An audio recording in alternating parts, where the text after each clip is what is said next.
same questions about Dak. Can he win the big game? He's 1-3 in the playoffs.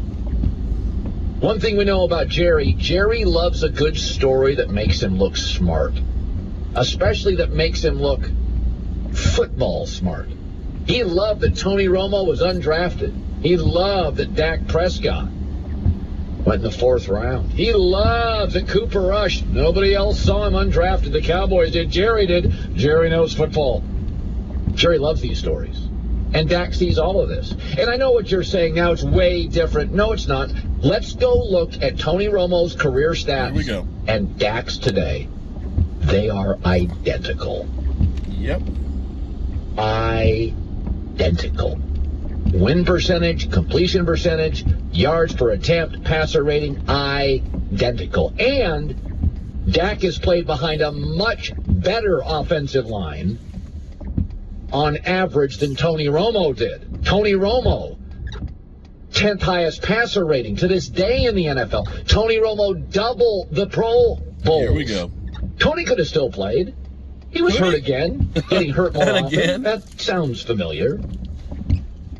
Dak wants to get back, and Dak wants to get back fast. You don't think there's any similarities? Everybody. I'm not going to get rid of Tony Romo for that guy from Mississippi State.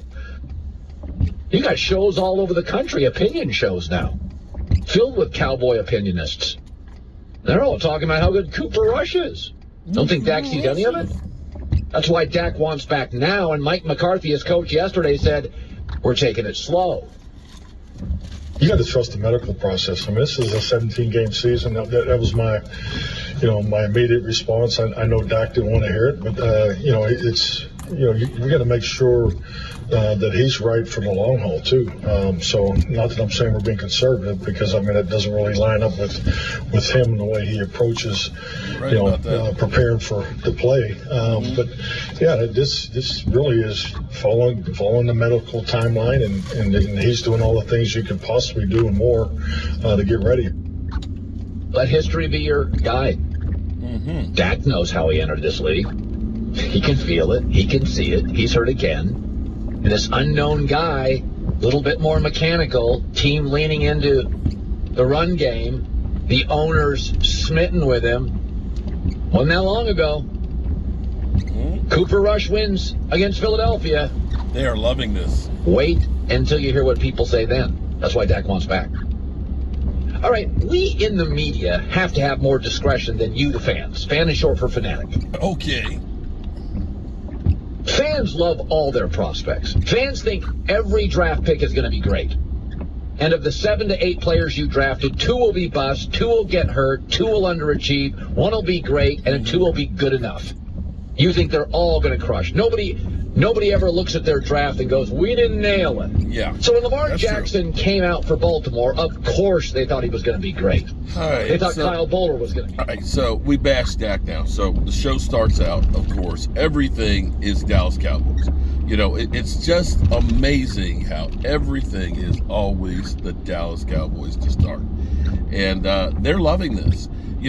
Instead of saying, you know what, the Cowboys are better than what we thought they were going to be. Cowboys are managing themselves. They've got a great defense and everything. It's, look at this. Cooper Rush taking over for Dak Prescott. They beat Philadelphia. Tony Romo. See, now here's where it is. Tony Romo, Dak Prescott, identical. They're not the guys. Well, I hate to say this, but 5 games in. 5 games into a career. And I think you can go back and say Dak Prescott is different. Because, the same thing, because Dak basically the first, 12 games or so was when Tony Romo basically turned over the reins. It's still kind of crazy that we've got 5 games and 4 touchdown passes. 4 touchdown passes, and we're ready to move on. We are literally ready to say we are a better team scoring 12, 13 points less a game. Because that's what they're basically trying to do. And their job, Colin Cowherds and all those guys and those people, it's not about actually trying to get the Cowboys to be good and be Super Bowl champions. Their job is to get you to watch. And the best thing, or the thing that they love to do more than anything else, is stir up dissension. And if it's not there, they'll make it up. Of course, Dak Prescott's itching to get out there. I don't know of any football player that says, thank God, man, I am so happy I'm injured. I can kick back on the sidelines and, not have to worry about playing. This is great. I don't have to worry about practicing. Oh, boy. No, I'm not in any rush to get back on the field. Said no football players. Everybody is getting antsy to be back on the field. This team right now is a totally different team than what the Cowboys have seen throughout Tony Romo's time here, or Dak's. You are actually witnessing the first time that the Dallas Cowboys have what could be a historic defense. A defense like the 90s. A defense like the 70s. A defense that produced Hall of Famers. I dare say, since the Super Bowl runs of the 90s, I can only think of one player that's a Hall of Famer on that defense. One. Not talking about Mike Cannell and maybe Diggs, but that's DeMarcus Ware. That's the only guy that you even think about on this defense since the 90s Super Bowl as a Hall of Fame. You can look back and say, well, the 2007 defense was pretty good. It was pretty good, but it ain't anywhere near what this defense was. This defense is complete. In 2020, when we had, literally scoring 36 points and losing games because the defense just couldn't get a stop, or losing to Denver like 52-49, and you blame it on Tony Romo, the defense could have gotten one stop, and maybe you might have won some more. This defense, if we had this defense that's averaging only 14.4 points a game, I think we lose one game last year. One game. Seriously. One game. That's the difference of this defense. And I will put it out there too. How many games we lose because of our kicker? Guys, this is beautiful. This is beautiful. I love it. I love the fact that we are going to Philadelphia with nothing to lose this weekend. Okay? Well, it doesn't matter. Actually, we do have something to lose. If we win, it'll be that the Eagles were frauds and Hurts really isn't that good of a quarterback and they were overrated. It won't be that the Dallas Cowboys are a good team.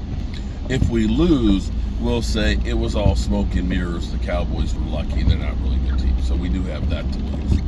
But again, this is exactly, what the talking heads want.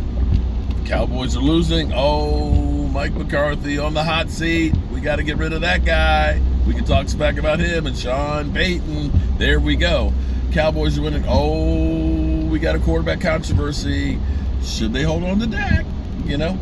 This is the same guy, Colin Cowherd, who swore that Carson Wentz was a Maserati. Yep, Carson Wentz, Maserati. Dak Prescott, he's a Corvette. He'll get you there, but he ain't no Maserati. Yeah, that guy that said that the Cowboys should trade for Derek Carr. That guy who said that Andy Dalton, that there's no step down from Dak Prescott to Andy Dalton. Okay.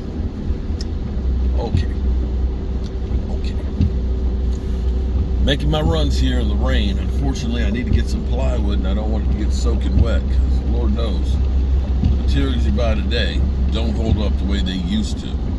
But I hope you all are having a great Thirsty Thursday, and I will see you guys hopefully later. Peace.